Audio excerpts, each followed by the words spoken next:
నమస్తే D news కు స్వాగతం. నేను మీ కిరణ్మై. ముందుగా బులెటిన్ల హెడ్లైన్స్. వెలుగొండ అంబేద్కర్ గురుకుల పాఠశాలలో 4 కోట్లతో అదనపు డార్మెటరీ నిర్మిస్తున్నామన్న రాష్ట్ర మంత్రి డోలా శ్రీ బాలవీరాంజనేయ స్వామి. గురుకుల పాఠశాలను ఆకస్మికంగా తనిఖీ. వినాయక విగ్రహాల ఊరేగింపులో పోలీసులపై వైసీపీ కార్యకర్తల దాడిని ఖండించిన పోలీస్ సంఘ ప్రధాన కార్యదర్శి హజరత్తయ్య. దాడి చేసిన వారిని శిక్షించాలని ఎస్పీకి వినతి. 3 నాళ్ల ముచ్చటగా మిగిలిన మహిళా మార్ట్ మూసివేతపై ఆగ్రహం వ్యక్తం చేస్తున్న ఆర్పీలు లెక్కలు చెప్పాలని డిమాండ్. పేద విద్యార్థుల కోసం కూటమి ప్రభుత్వం ఎంత ఖర్చునైనా భరిస్తుందని రాష్ట్ర సాంఘిక సంక్షేమ శాఖ మంత్రి డాక్టర్ డోలా శ్రీ బాలవీరాంజనేయ స్వామి అన్నారు. వెలుగొండలోని డాక్టర్ బిఆర్ అంబేద్కర్ గురుకుల పాఠశాలను ఆకస్మికంగా తనిఖీ చేశారు. Markapuram MLA Kandula Narayana Reddy, Yerragondapalem TDP in charge Gudur Erikshan బాబుతో కలిసి విద్యార్థుల సమస్యను అడిగి తెలుసుకున్నారు. కూటమి ప్రభుత్వం అధికారంలోకి వచ్చాక సాంఘిక సంక్షేమ శాఖలో విప్లవాత్మక మార్పులు తీసుకొచ్చామన్నారు. 143 కోట్ల రూపాయలతో గురుకులాలను, ఎస్సీ సంక్షేమ హాస్టళ్లకు మరమ్మతులు చేశామన్నారు. వెలుగొండ పాఠశాలలో 4 కోట్లతో విద్యార్థుల కోసం అదనపు డార్మెటరీ నిర్మించనున్నట్లు తెలిపారు. పేద విద్యార్థులు సమాజంలో ఉన్నత స్థాయికి ఎదగాలనేది ముఖ్యమంత్రి చంద్రబాబు నాయుడు లక్ష్యం అన్నారు. విద్యార్థుల కోసం కూటమి ప్రభుత్వం ఎంత ఖర్చునైనా భరిస్తుందని, విద్యార్థులు కష్టపడి చదివి తల్లిదండ్రుల కలలను నెరవేర్చాలని మంత్రి ఆకాంక్షించారు. ఇక్కడ లోపల కాలేలో 2 పెట్టిస్తున్నా, ట్యాంకులు పెట్టించి నీళ్ళు ఇస్తున్నాం. రేపు ఊరు పోలేక నీళ్ళు ప్రెసిడెంట్ తీసుకుని ఆడిపిస్తాడా ప్రిన్సిపల్ గారు? కల్జోల్పాడు మార్కాపురం. ఈసారి తెలుసా మీకు, ఈయన మార్కాపురం సరిగోడు గురుకుల పాఠశాలని వెలుగొండ గురుకుల పాఠశాలని ఆకస్మికంగా చేయడం జరిగింది. విద్యార్థులు కూడా ఆటపాటల్లో కానీ చదువుల్లో కానీ చక్కగా ఉన్నారు. కాకుండా ఇక్కడ స్కూల్ చాలా పాత స్కూలు, ఇది చాలా ప్రసిద్ధిగా ఉంది కూడా. ప్రకాశం జిల్లాలో వెలుగొండ స్కూల్ ఉంది. ప్రతి ఒక్కరికి గురుకుల పాఠశాల గుర్తొచ్చే స్కూల్. ఈ డార్మెటరీస్ ఉంటుంది, దాన్ని మేము డిస్మాండిల్ చేయడం జరిగింది. త్వరలోనే ఇక్కడ కొత్తగా ఒక 4 కోట్ల రూపాయలతో అదనపు డార్మెటరీస్ కూడా చేయబోతున్నాం. కాకుంటే టీచింగ్ స్టాఫ్ కూడా మేము ఇచ్చిన సూచన ఏంటంటే, ఇక్కడ నుంచి బయటకు వెళ్ళేటువంటి పిల్లవాళ్ళు 10th కావచ్చు, ఇంటర్మీడియట్ కావచ్చు, ప్రయోజకులుగా ఉండాలి. భవిష్యత్తులో మంచి ఇంజనీరింగ్, మెడికల్ మంచి స్థితిగా వాటిలో సెటిల్ అవ్వాల్సినటువంటి అవకాశం ఉంది. ఆ విధంగా చేయాల్సిన వరకు నేను విద్యార్థులు కూడా డాక్యుమెంటరీస్ గురించి చెప్పారంటే అవన్నీ కూడా. వినాయక విగ్రహాల ఊరేగింపులో పోలీసులపై జరిగిన దాడిని రాష్ట్ర పోలీస్ సంఘ ప్రధాన కార్యదర్శి సిహెచ్ హజరత్తయ్య ఖండించారు. జిల్లా పోలీస్ కార్యాలయంలో మీడియా సమావేశం నిర్వహించారు. ఈ నెల 7వ తేదీన Ongole Kurnool road flyover bridge వద్ద 45వ డివిజన్ వైసీపీ నాయకుడు వెన్నపూస వెంకటేశ్వరరెడ్డి ఆధ్వర్యంలో డీజే సౌండ్స్తో వినాయక విగ్రహం ఊరేగింపుగా వస్తుండగా డీజే సౌండ్స్ నిలిపివేయాలని చెప్పిన traffic SI D Srinivasarao, constable రవికుమార్లపై వైసీపీ కార్యకర్తలు, నాయకులు దాడి చేయడం సరైన చర్య కాదన్నారు. ప్రజలకు రక్షణ కల్పిస్తూ నిత్యం ప్రజాసేవకు అంకితమైన పోలీసులపై దాడి చేయడం పట్ల రాష్ట్ర సంఘం తీవ్రంగా పరిగణించిందన్నారు. అలాంటి చర్యలకు పాల్పడిన వారిపై కఠినంగా వ్యవహరించాలని ఎస్పీని కోరామని చెప్పారు. అదేవిధంగా డీఎస్పీ కార్యాలయం వద్ద విధులు నిర్వహిస్తున్న పోలీస్ సిబ్బందిపై దౌర్జన్యం చేసిన వారిపైన చట్టపరమైన చర్యలు తీసుకోవాలని కోరారు. సమావేశంలో రాష్ట్ర పోలీస్ సంఘం ఉపాధ్యక్షుడు తిరుపతి స్వామి, మహిళా కానిస్టేబుల్ శ్రీదేవి, ఏఎస్ఐ అహ్మద్ బాషా పాల్గొన్నారు. ఒంగోలు కర్నూలు ఫ్లైఓవర్ కాడ వినాయక చవితి ఉత్సవాల్లో భాగంగా విధులు నిర్వహిస్తున్నటువంటి మా సిబ్బందిపై జరిగినటువంటి దాడిని రాష్ట్ర పోలీసు అధికార సంఘం తరఫున తీవ్రంగా ఖండిస్తున్నాం. నిన్న ఏదైతే ఊరేగింపు మనకి వినాయక చవితి మీ అందరికీ తెలుసు, గత 11-12 రోజుల నుంచి వినాయక చవితి ఉత్సవాలు ఊరేగింపులు జరుగుతున్నాయి. గౌరవ మా ఎస్పీ గారు AR Damodar IPS superintendent of police Prakasam జిల్లా ఎస్పీ గారి ఆదేశానుసారం విధులు నిర్వహిస్తున్నాము. ఈరోజు జిల్లాలో ఇంత ప్రశాంతంగా పండగ వాతావరణం నెలకొని ఎక్కడా కూడా చిన్న సంఘటన కానీ, చిన్న వివాదం కానీ, కమ్యూనల్ పరంగా కానీ, పార్టీల పరంగా కానీ, క్యాస్ట్ వైజ్ కానీ ఎక్కడ చిన్న వివాదం కూడా లేకుండా ఎంతో చక్కగా మనం చూసినట్లయితే రాష్ట్రంలో ఎక్కడా లేని విధంగా చాలా చక్కగా బందోబస్తు నిర్వహించాము. అమానుషమైనటువంటి అరాచకమైనటువంటి ఘటన తీవ్రంగా పరిగణిస్తూ సమాజ శ్రేయస్సు కోసం పోరాడే పోలీసులు ఈ యొక్క ఏమాత్రం పోలీసులపై జరిగిన దాడిని ఉపేక్షించబోయే ప్రసక్తే లేదని, ఇటువంటి చర్యలకు పాల్పడినటువంటి వ్యక్తులపైన కఠినమైన చట్టపరంగా చర్యలు తీసుకోవాలని, ఇలాంటి దుశ్చర్యలకు పునరావృతం కాకుండా చూడాలని రాష్ట్ర ప్రభుత్వాన్ని, పై అధికారులను కూడా వారికి విజ్ఞప్తి చేసుకోవడం జరిగింది. ఏదైనా కానీ వాళ్ళ యొక్క ప్రాంతంలో నిమజ్జనం చేసుకోవచ్చు, డీజే పెట్టుకోవచ్చు, ఊరేగింపు చేసుకోవచ్చు. ఏదైతే ఒంగోలు టౌన్లోకి వచ్చేటువంటి పరిస్థితి ఉందో, ప్రజలు అంటే వృద్ధులు ఉన్నారు, అనారోగ్యంతో ఉన్నటువంటి వ్యక్తులు ఉన్నారు, చిన్నపిల్లలు ఉన్నారు, హాస్పిటల్స్ ఉన్నాయి.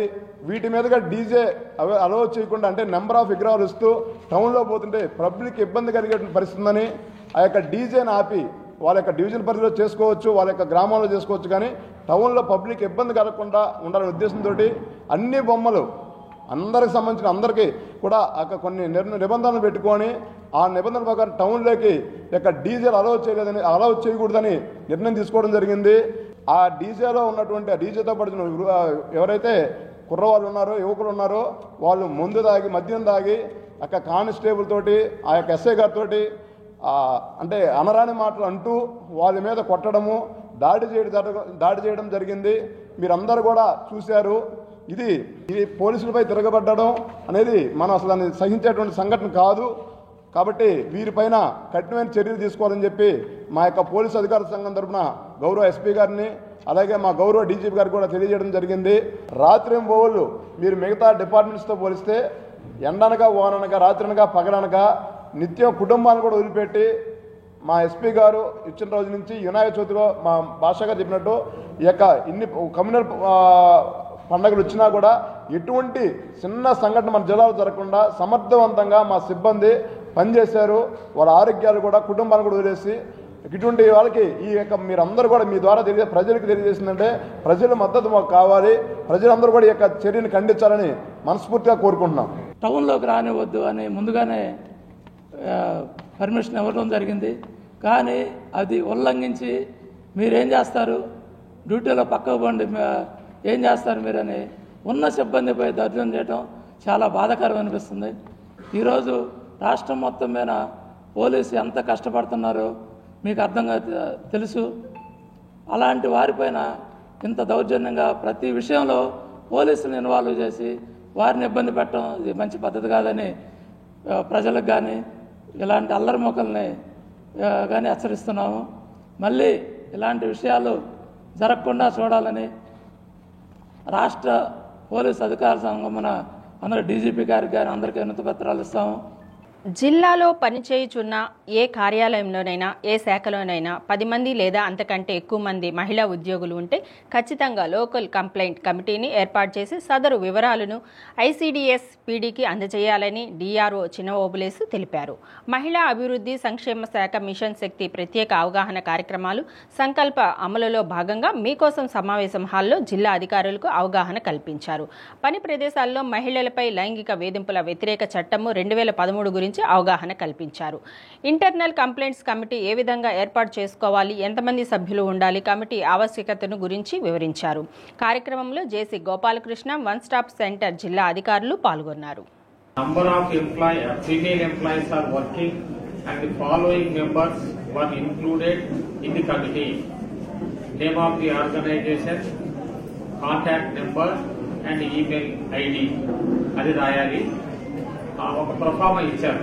Internal complaints committee, serial number, name of the employee, designation, contact number, signature అవన్నీ ఫిల్ చేసి కింద లెటర్ లాగా in obedience to the orders of the district collector Prakasam district an internal complaints committee was constituted in the interest of our అంటే office to prevent, prohibit and the literacy of sexual harassment. We will maintain the complaint box, display the internal complaints committee members in our respectable office and address the needs of the victims.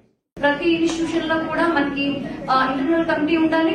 ఒకవేళ internal committee కనుక ఏర్పాటు చేసుకునే అవకాశం లేదు అనుకుంటే కనుక మనకి local కమిటీకి కంప్లైంట్ ఇవ్వచ్చు అనే ఇన్ఫర్మేషన్ అయినా సరే మన ఎంప్లాయీస్ అందరికీ కూడా తెలియాల్సిన అవసరం ఉందండి. అలాగే లోకల్ కమిటీకి సంబంధించి, అలాగే ఇంటర్నల్ కమిటీకి సంబంధించిన రిజల్యూషన్, అలాగే బ్రీఫ్ నోట్ కూడా మనకి ఇప్పుడు నేను గ్రూప్ లో పెడతానండి. అలాగే ఇక్కడ మీకు అందరికి కూడా షేర్ చేయడం జరుగుతుంది. Thank you. ఒక 1 వీక్ లోపు నాకు ఈ రిజల్యూషన్ ఫార్మ్స్ అన్ని ఇచ్చినట్లయితే మేము షీ బాక్స్ లో మేము అప్లోడ్ చేయవలసిందండి women and child welfare department తరఫున. ఒకప్పుడు విద్యాపరంగా ఎంతో వెనుకబడిన మార్కాపురం ప్రాంతం నుంచి రాష్ట్ర ఉత్తమ ఉపాధ్యాయులుగా ఎంపిక కావడం ఎంతో సంతోషదాయకమని శాసనసభ్యులు కందుల నారాయణ రెడ్డి అభినందనలు తెలిపారు. మార్కాపురంలో జరిగిన గురు పూజోత్సవ వేడుకల్లో ఎమ్మెల్యే పాల్గొన్నారు. ఈ సందర్భంగా రాష్ట్ర ఉత్తమ ఉపాధ్యాయులను సన్మానించారు. బోడపాడు గ్రామంలో ప్రభుత్వ పాఠశాలలో నో అడ్మిషన్ బోర్డు కనిపించిందని, ఇది రాష్ట్ర వ్యాప్తంగా తమకు ఎంతో గర్వకారణమని ఎమ్మెల్యే అన్నారు. ప్రతి విద్యార్థి ఉన్నతి వెనుక ఉపాధ్యాయుని శ్రమ ఎంతగానో దాగి ఉందన్నారు. విద్యా వ్యవస్థలో రాజకీయాలకు తావు లేదని యువ నాయకులు లోకేష్ తెలియజేశారన్నారు. గత ప్రభుత్వ హయాంలో టీచర్లను వైసీపీ నాయకులు ఏ రకంగా వేధించారో అందరికీ తెలుసునని, కూటమి ప్రభుత్వం ఉపాధ్యాయుల పట్ల ఎంతో గౌరవంతో వ్యవహరిస్తుందన్నారు. కార్యక్రమంలో జనసేన నియోజకవర్గ in charge Immadi Kasinath, BJP in charge PV Krishnarao, ఉపాధ్యాయ సంఘ నాయకులు, ఉపాధ్యాయులు తదితరులు పాల్గొన్నారు. గత 3-4 మంత్స్ బ్యాక్ ఒక విలేజ్కి వెళ్ళాను, గుంటూరు జిల్లా. ఆ ఊరి నిండా గ్రూప్ 1 ఆఫీసర్ అంటే దగ్గర 8-9 మంది ఆ ఊర్లో ఉన్నారంట.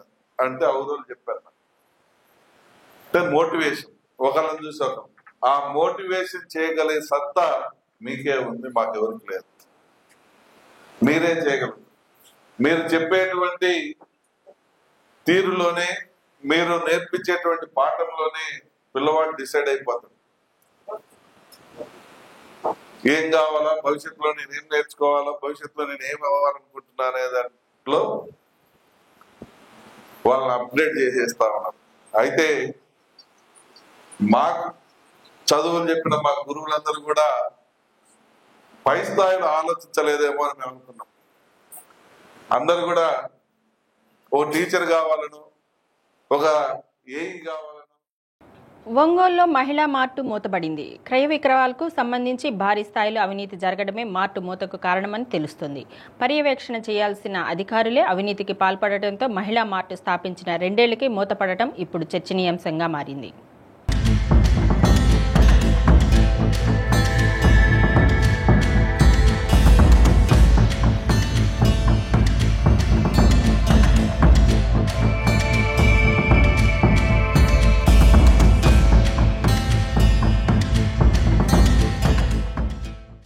పట్టణ పేదరిక నిర్మూలనే లక్ష్యంగా ప్రతి మహిళ ఆర్థికంగా అభివృద్ధి చెందాలనే సంకల్పంతో ఒంగోలులో గత ప్రభుత్వం ఆర్భాటంగా ప్రారంభించిన మహిళా మార్ట్ 3 నాళ్ల ముచ్చటగా మారింది. ప్రారంభించిన 2 ఏళ్లకే ఈ మార్టు మూతపడింది.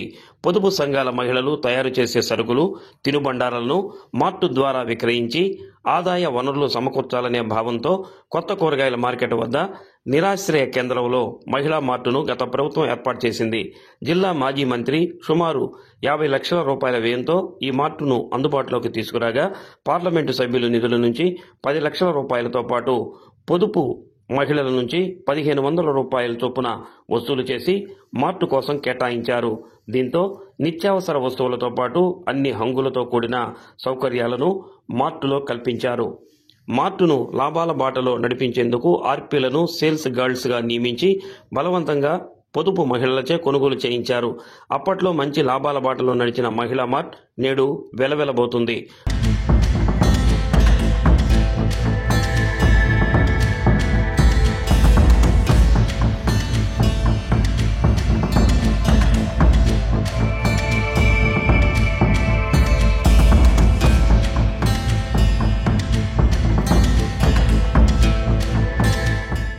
కూటమి ప్రభుత్వం అధికారంలోకి వచ్చే నాటికి మహిళా మార్ట్ లక్షల రూపాయల లాభాల్లో నడిచింది. గత ఏడాది డిసెంబర్ వరకు లాభాల్లో ఉన్న మార్ట్ నేడు సరుకులు, సొమ్ము 2 లేక మూతపడింది. పర్యవేక్షణగా ఉన్న అధికారితో పాటు మెప్మాలో ఉన్నతాధికారుల చేతివాటం ఇందుకు కారణంగా కనిపిస్తుంది. తాము చెల్లించిన సొమ్ముకు ఎవరు బాధ్యులు అంటూ స్వయం సహాయక సంఘాల మహిళలు ఆందోళన వ్యక్తం చేస్తున్నారు. దీనిపై మార్టు పర్యవేక్షణలో ఉన్న ఉన్నతాధికారులతో పాటు ప్రాజెక్టు డైరెక్టర్ను వివరణ కోరగా వారు మౌనంగా బదులివ్వటం పలు విమర్శలకు తావిస్తుంది. ఒకవైపు మార్టు లెక్కలు తేల్చాలని ఆర్పీలు, పీడీ, సీఎంఎంలను నిలదీశారు. మార్టు లెక్కలతో పాటు అవినీతికి పాల్పడిన అధికారులపై చర్యలు తీసుకోకపోతే శాసనసభ్యులు దామచర్ల జనార్దన్కు ఫిర్యాదు చేయడంతో పాటు ప్రత్యక్ష ఆందోళన చేపడతామని వారు హెచ్చరించారు. మరోవైపు పీడీ, క్రింది స్థాయి అధికారులు అవినీతికి పాల్పడుతున్నారంటూ ఆర్పీలు పరోక్షంగా ఆరోపిస్తున్నారు. కొత్త సభ్యులు చేర్చాలన్నా, గ్రూపులకు రుణాలు ఇవ్వాలన్నా వారికి ముడుపులు చెల్లించలేక తాము ఇబ్బందులు పడుతున్నారని ఆవేదన వ్యక్తం చేస్తున్నారు. ఇప్పటికైనా ఉన్నతాధికారులు మహిళా మార్టులో జరిగిన భారీ అవినీతిపై విచారణ చేపట్టి బాధ్యులపై చర్యలు తీసుకోవాలని పొదుపు సంఘాల మహిళలు కోరుతున్నారు. మెప్మా ఈ పేరు వింటే ముందుగా గుర్తొచ్చేది డ్వాక్రా మహిళలు. అయితే ఈ పేరుకు భిన్నంగా ఈ మెప్మా శాఖలో అవినీతి రాజ్యమేలుతూ ఉంది. ఒక పక్క అవినీతిని అరికట్టవలసినటువంటి ఉన్నత స్థాయి అధికారులు కూడా ఈ అవినీతిని ప్రోత్సహించడంతో మెప్మా శాఖలో కింద స్థాయి సిబ్బంది నుంచి ఉన్నత అధికారి వరకు కూడా చేతివాటం ప్రదర్శించడంతో అవినీతి పేరుకుపోయింది. అవినీతిని పారదోలాల్సినటువంటి ఈ యొక్క మెప్మా ఉన్నత అధికారులు వాటిని ప్రోత్సహించడంతో ఈ మెప్మా శాఖలో అవినీతి భారీ స్థాయిలో ఉందనే దానికి నిదర్శనం ఇప్పుడు మనం చూస్తున్నటువంటి మహిళా మార్ట్. గత వైసీపీ ప్రభుత్వంలో డ్వాక్రా మహిళల కోసం అనేక లక్షలు కేటాయించి జగనన్న మహిళా మార్ట్ని ఏర్పాటు చేసిన నేపథ్యంలో సుమారుగా 60 లక్షల రూపాయలు ఇప్పటి వరకు స్వాహా చేసిన పరిస్థితి కనపడతా ఉంది. దీనికి కారకం ఎవరైనప్పటికీ కూడా మహిళలు దాచుకున్నటువంటి సొమ్మును మెప్మా అధికారులు దోచుకున్న పరిస్థితి ఈరోజు మెప్మాలో స్పష్టంగా కనపడుతూ ఉంది. ఇప్పటికే ఉన్నత అధికారులు దీని మీద దృష్టి సారించిన ఫలితం రాలేకపోతా ఉంది. దాచుకున్న సొమ్ముకి భద్రత లేకుండా పోవడంతో వారు అసంతృప్తి వ్యక్తం చేస్తున్న పరిస్థితి కనపడతా ఉంది. ఇప్పటికైనా జిల్లా అధికార యంత్రాంగంతో పాటు ఇటు మంత్రులు కూడా దీనిపైన దృష్టి సారించి మెప్మాలో ఉన్నటువంటి అవినీతిని పూర్తి స్థాయి విచారణ చేపట్టి దానికి కారకమైనటువంటి వారు కూడా పూర్తి చర్యలు తీసుకోవాలని కూడా ఇటు మా స్వయం సహాయక సంఘాల మహిళలు కోరుతున్నారు. వీడియో జర్నలిస్ట్ శేఖర్తో అశోక్, డి ఛానల్, ఒంగోలు. జిల్లా వయోజన విద్యాశాఖలో ఒక సూపర్వైజర్ పోస్టుకు 14 మంది సెకండరీ గ్రేడ్ టీచర్లు దరఖాస్తు చేసుకున్నారు. జిల్లాలో వయోజన విద్య ద్వారా అమలవుతున్న కార్యక్రమాలను పర్యవేక్షించేందుకు గాను అన్ని జిల్లాలో సూపర్వైజర్ పోస్టులకు నోటిఫికేషన్ విడుదల చేశారు. వీరిలో 4గురికి సగటు వయసు దాటడంతో వారి అర్జీలను తిరస్కరించినట్లు వయోజన విద్యాశాఖ డిప్యూటీ డైరెక్టర్ జగన్మోహన్ రావు తెలిపారు. జాయింట్ కలెక్టర్ చైర్మన్గా వ్యవహరించే సెలక్షన్ కమిటీ సూపర్వైజర్ పోస్టుకు అభ్యర్థిని ఎంపిక చేసి రాష్ట్ర డైరెక్టరేట్కు పంపించామన్నారు. ఎంపికైన అభ్యర్థి ఫారిన్ సర్వీస్ కింద 3 ఏళ్ల పాటు పనిచేయాల్సి ఉంటుందని డిప్యూటీ డైరెక్టర్ స్పష్టం చేశారు. ఒక సూపర్వైజర్ పోస్టుకి 14 మంది ఎస్జిటీలు టీచర్లు అప్లై చేసుకున్నారు. వారిలో 4 ఏజ్ ఎక్కువైన వల్ల రిజెక్ట్ చేసి ఉన్నాము.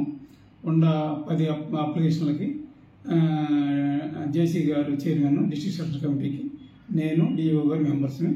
ఇది రేపు డిఓ గారు జేసీ గారి దగ్గర సెలక్షన్ కమిటీలో పెట్టేసి జేసీ గారు ఏ విధంగా చెప్పినా ఆ రూల్ ప్రకారం చెప్పి వీటిని మా డైరెక్టరేట్కి ఫార్వర్డ్ చేస్తాం. మా డైరెక్టర్ గారు వాళ్ళు ఆర్డర్ ఇస్తే మేము రెగ్యులర్ జాయిన్ చేస్తాం. టీచర్ పోస్ట్ నుంచి సూపర్వైజర్గా రిక్రూట్మెంట్ అవుతారు. ఇది ఫారిన్ సర్వీస్ 3 years కండిషనల్గా అపాయింట్మెంట్ ఇస్తాము. వీళ్ళు ఫీల్డ్ లెవెల్లో చదువు రాని వారిని విద్యావంతులు చేయడానికి, చదువు రాయడం నేర్చుకోవడానికి నేర్పవలసిందిగా ఫీల్డ్ లెవెల్లో తిరగాలి. ఫీల్డ్ లెవెల్లో supervisor, assistant project officer, deputy director మేము ఫీల్డ్ లెవెల్లో మానిటరింగ్ చేస్తాం. క్రీడలు విద్యార్థుల జీవితాలను నిర్దేశిస్తాయని శ్రీ సరస్వతి విద్యా సంస్థల చైర్మన్ రమణారెడ్డి వెల్లడించారు. పెళ్లూరులోని విద్యా సంస్థల ప్రాంగణంలో మెగా స్పోర్ట్స్ వీక్ను ఆయన ప్రారంభించారు. ముందుగా గ్రౌండ్ ప్రాంగణంలో జాతీయ జెండా, క్రీడా పథకాలను ఎగరవేశారు. క్రీడాకారుల నుండి గౌరవ వందనం స్వీకరించి వారిని ఉద్దేశించి మాట్లాడారు. విద్యా సంస్థలు చదువుతున్న 3,000 మంది విద్యార్థులతో మెగా స్పోర్ట్స్ వీక్ నిర్వహిస్తున్నామన్నారు. విద్యార్థి స్థాయిలో గెలుపు ఓటములను సమానంగా స్వీకరించాలని ఉద్బోధించారు. ప్రతి ఓటమి గెలుపు మార్గం కావాలన్నారు. క్రీడల ద్వారా స్నేహభావం పెరుగుతుందన్నారు. కార్యక్రమంలో డైరెక్టర్లు గంగా శంకర్ రెడ్డి, గణేష్ రెడ్డి, సిఇఓ సురేష్ తదితరులు పాల్గొన్నారు.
ఈరోజు మన గ్రౌండ్లో మన సరస్వతి విద్యార్థులు ఈ మెగా స్పోర్ట్స్ మీట్ని ప్రారంభించి ఎంతో దిగ్విజయం చేసే దిశలో మరి ప్రయాణిస్తున్నారు.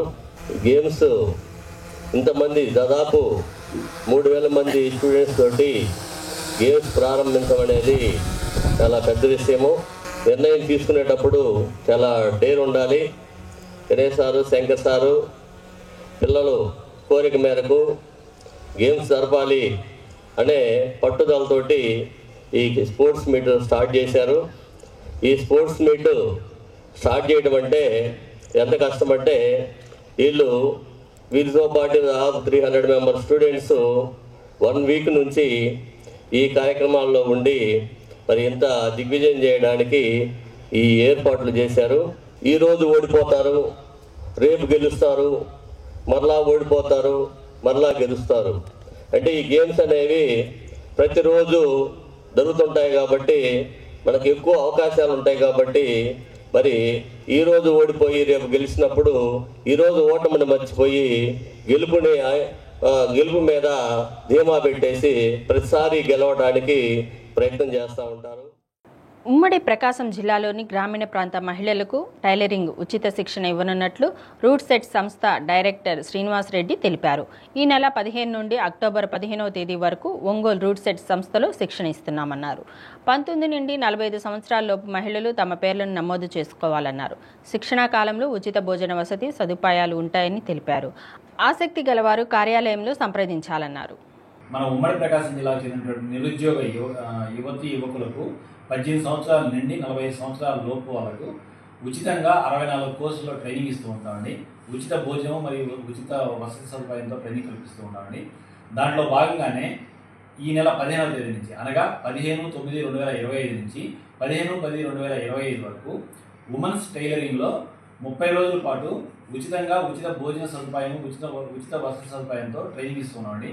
సో మన ఉమ్మడి ప్రకాశం జిల్లాకు చెందినటువంటి నిరుద్యోగ యువతులు 18 సంవత్సరాల నుండి 40 సంవత్సరాల లోపు వాళ్ళు ఈ అవకాశాన్ని సద్వినియోగం చేసుకోవాల్సిందిగా కోరుతున్నాను. సో ఈ ట్రైనింగ్లో మీ పేరు నమోదు చేసుకోదలుచుకున్న వారు ఈ కింది నెంబర్కి కాల్ చేసి మీ పేరు నమోదు చేసుకోగలరు. ఫోన్ నెంబర్ వచ్చేసి 9573363141. Thank you. పెద్దదోర్నాల మండలం తిమ్మాపురం గ్రామ సమీపంలోని రామలింగేశ్వర స్వామి ఆలయంలో విద్యుత్ వైర్లను కట్ చేసి దుండగులు క్షుద్ర పూజలు నిర్వహించి బీభత్సం సృష్టించారు. అమ్మవారికి కట్టిన చీరను తొలగించి ఆభరణాలను ఆలయ ప్రాంగణంలో చెల్లాచెదురుగా విసిరేశారు. గంటలను ధ్వంసం చేశారు. ఆలయ ప్రాంగణంలో క్షుద్ర పూజలు చేసిన ఆనవాళ్లను చూసి గ్రామస్తులు భయాందోళనకు గురవుతున్నారు. గతంలో కూడా ఈ ఆలయంలో గుప్త నిధుల కోసం వేటగాళ్లు ఆలయాన్ని ధ్వంసం చేశారు. ఇప్పుడు ఇలా జరగటం, అందులో చంద్రగ్రహణం కావడంతో గుప్త నిధుల వేటగాళ్లే ఈ దుశ్చర్యకు పాల్పడి ఉంటారని గ్రామస్తులు చర్చించుకుంటున్నారు.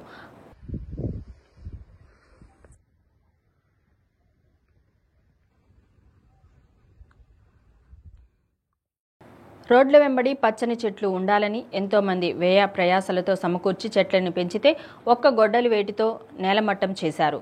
ఈ విషయంపై మాజీ కౌన్సిలర్ షేక్ మహబూబ్ బాషా అటవీ శాఖ, మున్సిపల్ శాఖ అధికారులకు ఫిర్యాదు చేశారు.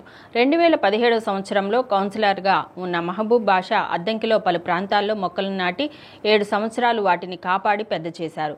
గుర్తు తెలియని వ్యక్తులు చెట్లను నరికేసి మొద్దులు దొంగిలించి కొమ్ములను అక్కడే పడేశారు.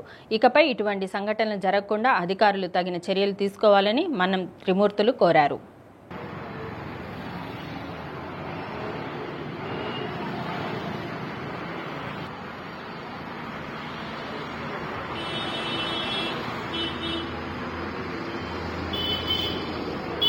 ప్రేమికులు నాటిన మొక్కలు వాళ్ళు అడుగుతున్నారు ఎందుకు కొట్టేశారు. ఏంటంటే కరెంట్ వాళ్ళు సహజంగా కొట్టేస్తున్నారు. వాళ్ళని అడిగితే మాకు తెలియదు అన్నారు.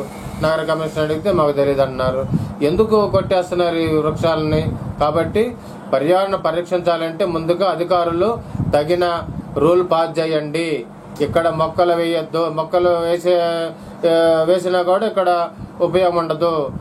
కరెంటు వాళ్ళు కానీ మేము కానీ దాన్ని తీసేయడం జరుగుతుంది. లేదా మాకు చెప్పి వేయండి అని చెప్పి ఏదో ఒక రూల్ పాస్ చేసేయండి. ఒక మొక్క కొట్టాలంటే డిఎఫ్ఓ పర్మిషన్, లేకపోతే ఫారెస్ట్ రేంజర్ పర్మిషన్, ఇవన్నీ కావాలా. అవన్నీ అధికారులకు తెలుసు కాబట్టి ఆ రూల్లో భాగంగా ముందుగా అధికారులు తెలుసుకొని ప్రజలకు తెలియజేయండి. Vasavi club international founder K C Gupta జన్మదిన వేడుకల్లో భాగంగా వారం రోజులుగా అద్దంకి పట్టణంలో సేవా కార్యక్రమాలు నిర్వహిస్తున్నట్లు club joint secretary Uma Annapurna తెలిపారు. పట్టణంలోని వాసవి వనితా క్లబ్ ఆధ్వర్యంలో ఆర్యవైశ్య మహిళలకు సరుకులు అందజేశారు. వాసవి కన్యకా పరమేశ్వరి దేవాలయం వద్ద ఉడుతు సురేష్ సిమెంట్ బల్ల ఏర్పాటు చేశారు. ఐతారాజా, వెంకట ఆదినారాయణ, లావణ్య, ఎల్ పద్మావతి, తాత శిరీష తదితరులు పాల్గొన్నారు. వారోత్సవాలు అనే ప్రోగ్రాము ప్రతి సంవత్సరం వినూత్నంగా జరుగుతుంటవి. ఈ సంవత్సరం వాసవి క్లబ్స్ వారు నియమించిన దాని ప్రకారము ఫస్ట్ రోజు మన వాసవి వారి గుళ్ళో శివాలయంలో కానీ ప్రసాదాలు పంచిపెట్టమన్నారు. రెండో రోజు దేవస్థానంలో ఏదైనా పర్మనెంట్ వస్తువు ఒకటి అవసరమైన వస్తువు ఇవ్వమన్నారు. అలాగా మూడో రోజు కూడా బదిలీలకి అంటే అంగవైకల్యం ఉన్న పిల్లలకి భోజనం ఏర్పాటు కానీ అలాగా కార్యక్రమాలు రోజు ఒకటి చొప్పున 7 రోజులు చేయమన్నారు. ఈరోజు ఆ ప్రోగ్రాము 2వ తేదీ చేయాల్సింది ఈరోజు 8వ తేదీ చేస్తున్నాము. ఎందుకంటే మేము 3 ఏళ్ల వల్ల ఇలాంటి కార్యక్రమాన్ని చేయటం ఆలస్యమైనందుకు మన వాసవి వారోత్సవాల్లో ఏమీ అనుకోవద్దు. మన క్లబ్ సభ్యులు కానీ వాళ్ళు కానీ ఎవరైనా కూడా ఈ కార్యక్రమాన్ని ఇంత బాగా ఉడత సురేష్ గారు ఆధ్వర్యంలో పట్టుబట్టి లావణ్య తిరిగి మరి సోఫాని సంపాదించి వెనక ఉడత ఆదినారాయణ ఉన్నాడు, రాజా ఉన్నారు, నాగరాజ్ కుమారి గారు అందరూ కూడా ప్రతి ఒక్కళ్ళు వాసవి క్లబ్కు సేవలు అందించడానికి ఎప్పుడు ముందడుగు వేస్తూ ఉంటారు. అలా సేవలు అందించే భాగంలో ఈ రోజు ఉడత సురేష్ గారు మాకు ఇది ఇవ్వడం జరిగింది. బులెటిన్ ముగించే ముందు హెడ్లైన్స్. వెలుగొండ అంబేద్కర్ గురుకుల పాఠశాలలో 4 కోట్లతో అదనపు డార్మెటరీ నిర్మిస్తున్నామన్న రాష్ట్ర మంత్రి డోలా శ్రీ బాలవీరాంజనేయ స్వామి. గురుకుల పాఠశాలను ఆకస్మికంగా తనిఖీ. వినాయక విగ్రహాల ఊరేగింపులో పోలీసులపై వైసీపీ కార్యకర్తల దాడిని ఖండించిన పోలీస్ సంఘ ప్రధాన కార్యదర్శి హజరత్తయ్య. దాడి చేసిన వారిని శిక్షించాలని ఎస్పీకి వినతి. 3 నాళ్ల ముచ్చటగా మిగిలిన మహిళా మార్ట్ మూసివేతపై ఆగ్రహం వ్యక్తం చేస్తున్న ఆర్పీలు లెక్కలు చెప్పాలని డిమాండ్. డి న్యూస్లో నేటి మాట. గెలవాలనుకునే వారికి గమ్యం కనిపిస్తే విమర్శించే వారికి తీరిక మాత్రమే ఉంటుంది.